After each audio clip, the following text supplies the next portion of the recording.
Second chat for the Failsworth School reunion on the 22nd of October. I'm here with our patient, Becky Hurst and Gail Hurst, who family members of deceased Stephen, who's one of my best mates when I grew up. So, members of the 80s, Alan.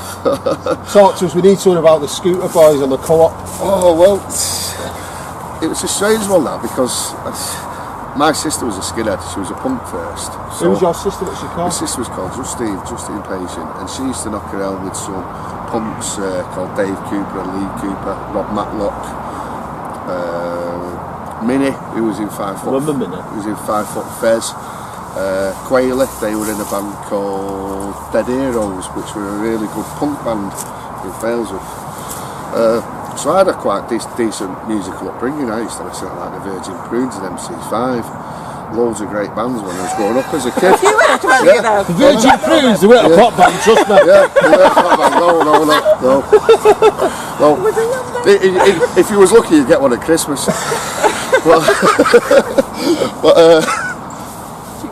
No, so I was a punk originally, and then we used to go to James Street Youth Club. You remember James Street Youth Club? And you had sort of like all the tribes there. You had the Perry Boys in one corner, you had the mods, you had the punks, you had the skinheads.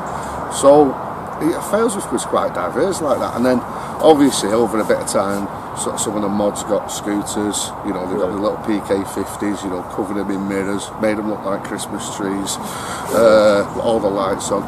And then there was quite a lot of the lads that went, or were already scooter boys. I think Bez was a mod, then he became a scooter boy. He went on to work in scooters for a long time. He was quite renowned in the scooter world, Bez.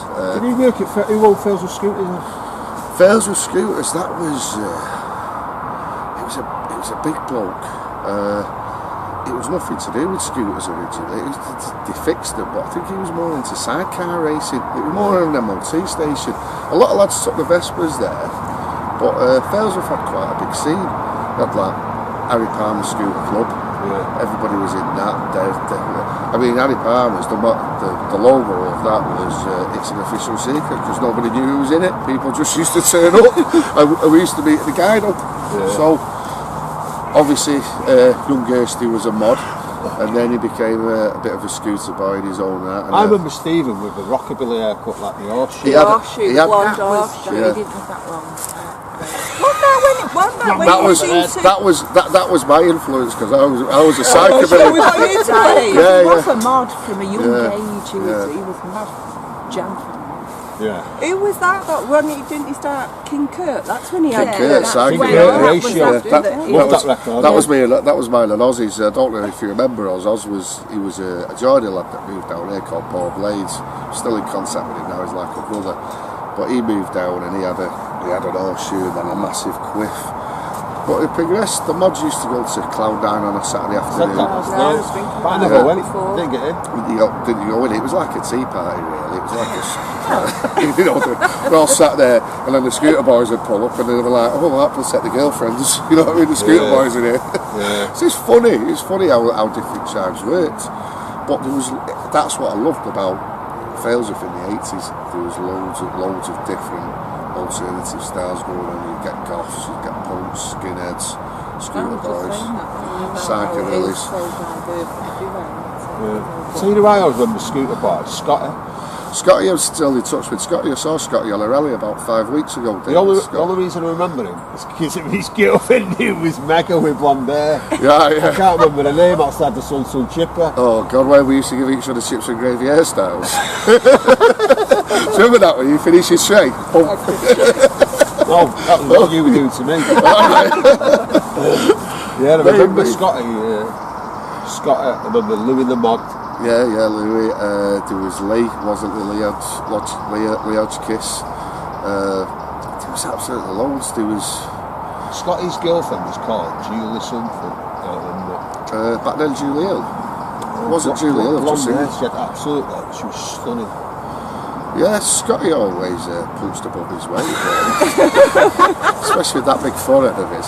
Do you know what I mean? He'll kill me when he sees this, you know. But he's still daft. But he spent 25 years in the engineers, Royal Engineers. He's just come out.